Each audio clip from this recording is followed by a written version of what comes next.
അത്യാഗ്രഹിയായ രാക്ഷസൻ. ഒരു കാലത്ത് ഒരു ഗ്രാമത്തിൽ ഒരു ബംഗ്ലാവ് ഉണ്ടായിരുന്നു. ആ ബംഗ്ലാവിന്റെ അകത്തേക്ക് ഒരുപാട് വർഷമായി ആരും പോകാറേയില്ല. അവിടെ ആരുമില്ല. ജനങ്ങൾ പറയുമായിരുന്നു അവിടെ ഒരു രാക്ഷസൻ ഉണ്ടെന്ന്. പക്ഷെ ഇന്നുവരെ ആരും ആ രാക്ഷസനെ കണ്ടതേയില്ല. കോട്ടയിലെ ഭീമനെ കുറിച്ച് നിങ്ങൾ കേട്ടിട്ടുണ്ടോ? അതൊക്കെ കെട്ടുകഥകളാ. അതൊന്നും വിശ്വസിക്കരുത്. ആരെങ്കിലും ഭീമനെ എവിടെയെങ്കിലും വെച്ച് കണ്ടിട്ടുണ്ടോ? ഇല്ല ഇല്ല, ഏയ് കണ്ടിട്ടേ ഇല്ല. ഇത്തരം കെട്ടുകഥകൾ കേൾക്കുന്നതിന് പകരം ഈ കോട്ടയുടെ മഹത്വത്തെ നമുക്ക് അഭിനന്ദിക്കാം. അപ്പോൾ ഈ പൂന്തോട്ടം ആരാ പരിപാലിക്കുന്നത്? ആ ബംഗ്ലാവിന് ചുറ്റും ഭംഗിയുള്ള തോട്ടമുണ്ടായിരുന്നു. ആ തോട്ടത്തിനുള്ളിൽ പൂക്കൾ, പഴങ്ങൾ, മരങ്ങൾ, ചിത്രശലഭങ്ങൾ, പറവകളും ഉണ്ടായിരുന്നു. ദിവസവും ഒരുപാട് കുട്ടികൾ ആ തോട്ടത്തിൽ കളിക്കുമായിരുന്നു. അത് വളരെ നല്ലതും സന്തോഷകരവുമായ സ്ഥലമാണ് ആ കുട്ടികൾക്ക്. ഈ പീച്ചിനെ കഴിച്ചിട്ടുണ്ടോ? വളരെ നല്ലതാ. ആപ്പിൾ കഴിച്ചിട്ടുണ്ടോ? നാളെ വന്ന് സ്ട്രോബെറി കഴിക്കാം. തീർച്ചയായും ചെയ്യണം. ഓ, ആ കാറ്റർപില്ലറിനെ നോക്ക്, അത് ബട്ടർഫ്ലൈ ആയി മാറി.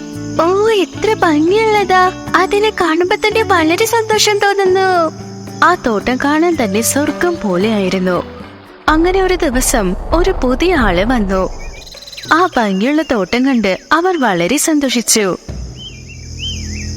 ഓ, എന്ത് മനോഹരമായ തോട്ടം! പ്രകൃതി മാതാവ് എന്നെ അനുഗ്രഹിച്ചിരിക്കുന്നു. ഇവിടെ വന്നതിൽ എനിക്ക് ഒരുപാട് സന്തോഷമുണ്ട്. ആ രാക്ഷസൻ വരുമ്പോൾ ഉച്ചയായിരുന്നു. തോട്ടത്തിൽ ചെറിയ കുട്ടികൾ ഉണ്ടായിരുന്നതേയില്ല. രാക്ഷസന് ഇഷ്ടം നിശബ്ദതയായിരുന്നു. പക്ഷേ വൈകുന്നേരം അവന് പുറത്തുനിന്ന് വരുന്ന ശബ്ദം ശല്യമായി തോന്നി. കുട്ടികൾ തോട്ടത്തിൽ കളിച്ചുകൊണ്ടേയിരുന്നു. രാക്ഷസന് ഒറ്റയ്ക്കിരിക്കാനാണ് ഇഷ്ടം. അവന് മനുഷ്യരെ ഇഷ്ടമേ അല്ല. രാക്ഷസൻ തോട്ടത്തിലേക്ക് പോകാൻ വിചാരിച്ചു.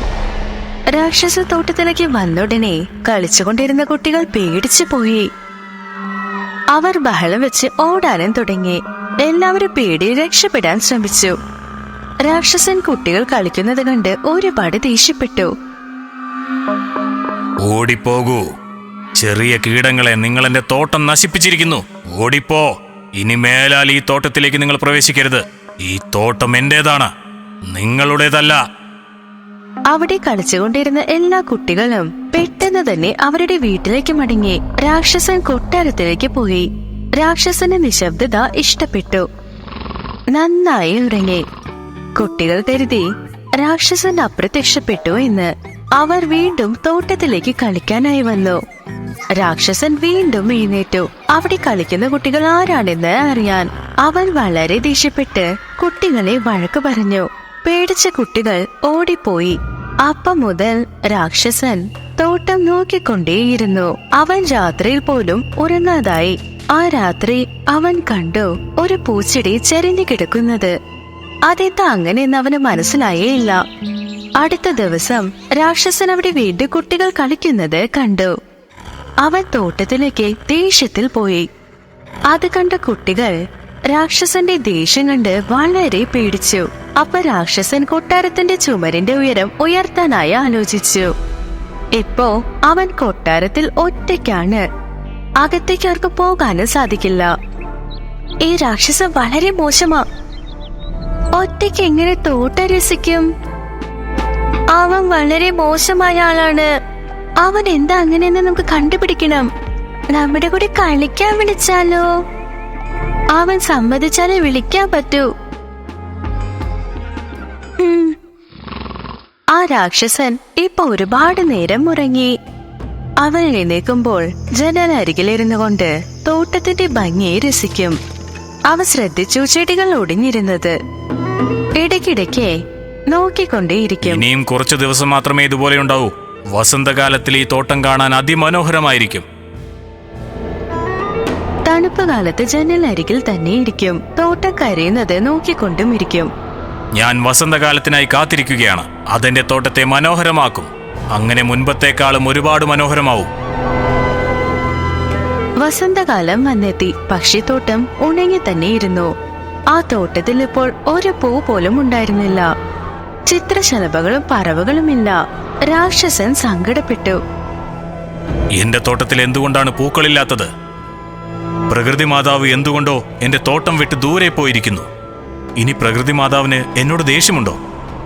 എന്നാൽ അവരെന്തിനു വേണ്ടി എന്നോട് ദേഷ്യപ്പെടണം? ഓ, തീർച്ചയായും ഇതെല്ലാം പെട്ടെന്ന് തന്നെ ശരിയാവും. വസന്തകാലം വരും. വീണ്ടും എന്റെ പൂക്കൾ പൂവിടും. മരങ്ങളിൽ ഫലങ്ങൾ കായ്ക്കും. ഓ, ഇവിടെ നല്ല തണുപ്പുണ്ട്. രാക്ഷസൻ അത് മനസ്സിലാക്കിയേയില്ല. അവന് വളരെ കല്ല് മനസ്സായിരുന്നു. നാളുകളും കടന്നു. ആ നാട്ടിലെ 3 വസന്തകാലവും കഴിഞ്ഞു. അടുത്തുള്ള മലയിൽ ഭംഗിയുള്ള പൂക്കൾ പൂത്തിരുന്നു. മരത്തിൽ പഴങ്ങളും കായ്ച്ചിരുന്നു.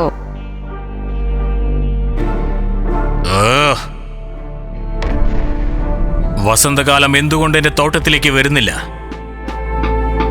ഇവിടെയെല്ലാം നന്നായി ഉണങ്ങിയിരിക്കുന്നു. ആ രാക്ഷസൻ രാവും പകലും കാത്തുകൊണ്ടേയിരുന്നു. അവൻ ഒറ്റയ്ക്കിരിക്കുന്നത് കഷ്ടമായി തോന്നി. ഒരു ദിവസം ചില കുട്ടികൾ തോട്ടത്തിനകത്തേക്ക് വന്നു. അവിടെ ഒരുപാട് സമയം കളിച്ചു. രാക്ഷസൻ കാണുന്നതിന് മുന്നേ അത് രാക്ഷസൻ കണ്ടതും ദേഷ്യപ്പെട്ടു. അവിടേക്ക് ഓടി വന്നു. ബഹളം വെച്ചതും അവിടെയുണ്ടായിരുന്ന കുട്ടികളെല്ലാം പേടിച്ച് ഓടിപ്പോയി. ഒരു കുട്ടി ഒഴികെ. ആ രാക്ഷസൻ ചെറിയ കുട്ടി മരത്തിനടിയിൽ നിൽക്കുന്നത് ശ്രദ്ധിച്ചു. രാക്ഷസൻ അടുത്ത് വന്നതും അവൻ പേടിച്ചു. കുട്ടി ഉറക്കി കരയാനും തുടങ്ങി. നീ ഇവിടെ എന്താണ് ചെയ്യുന്നത്? എന്നെ കൊല്ലല്ലേ, ഞാൻ ഇനി തിരിച്ചു വരില്ല. ഇനി ഞാൻ ആരെങ്കിലും കൊന്നിട്ടുണ്ടോ? ഇല്ല, ഞാൻ അത്രയ്ക്ക് മോശക്കാരനായ ആളല്ല. ഞാൻ ആർക്കെതിരെയും തെറ്റായി ഒന്നും ചെയ്തിട്ടില്ല. നിനക്കെതിരെയും ചെയ്യില്ല. നീ ഇങ്ങനെ കരഞ്ഞുകൊണ്ടിരിക്കുന്നതൊന്ന് നിർത്ത്. എനിക്ക് വീട്ടിൽ പോണം, പ്ലീസ് എന്നെ വിട്ടേക്ക്. ഞാൻ വരുന്നതിന് മുമ്പേ നിങ്ങളിവിടെ വന്ന് എന്താണ് ചെയ്യുന്നത്? എനിക്ക് മരം കയറണം, പക്ഷെ പറ്റുന്നില്ല. ഓ, അങ്ങനെയാണോ? ഞാൻ നിന്നെ സഹായിച്ചോളാം. രാക്ഷസൻ കുട്ടിയെ എടുത്തു മരത്തിൽ കൊണ്ടുവന്ന് ഇരുത്തി. ഇപ്പൊ നിന്റെ സുഹൃത്തുക്കളെല്ലാം വിളിക്ക്. നിങ്ങളെല്ലാവരും ഇവിടെ കളിച്ചോളൂ. ആ രാക്ഷസൻ കുട്ടിയുടെ ഭംഗിയുള്ള ചിരി കണ്ടു. ആ കുട്ടി കളിക്കാനായി കൂട്ടുകാരെയെല്ലാം വിളിച്ചു. കുട്ടികൾ എല്ലാവരും വന്നു. ആ രാക്ഷസൻ കൊട്ടാരത്തിനകത്തേക്ക് ചെന്നു. കുട്ടികളെ ജനലിനടുത്തിരുന്ന് കണ്ടു. അപ്പം ശ്രദ്ധിച്ചു അവിടെ ഒരു ചെറിയ ചെടി പൂത്തിരുന്നത്. വളരെ ആശ്ചര്യപ്പെട്ടു, സന്തോഷിച്ചു. അതിനുശേഷം കുട്ടികളുമൊത്ത് കളിക്കാനും തുടങ്ങി. അത് കഴിഞ്ഞ് കുട്ടികൾ തോട്ടത്തിൽ കളിക്കാൻ തുടങ്ങി. ആദ്യം കളിച്ചിരുന്നത് പോലെ. പെട്ടെന്ന് തന്നെ പൂവും വന്നു. തോട്ടം ഭംഗിയായി മാറി.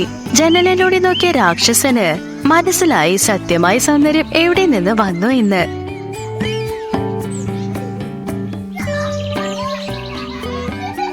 അവസാനം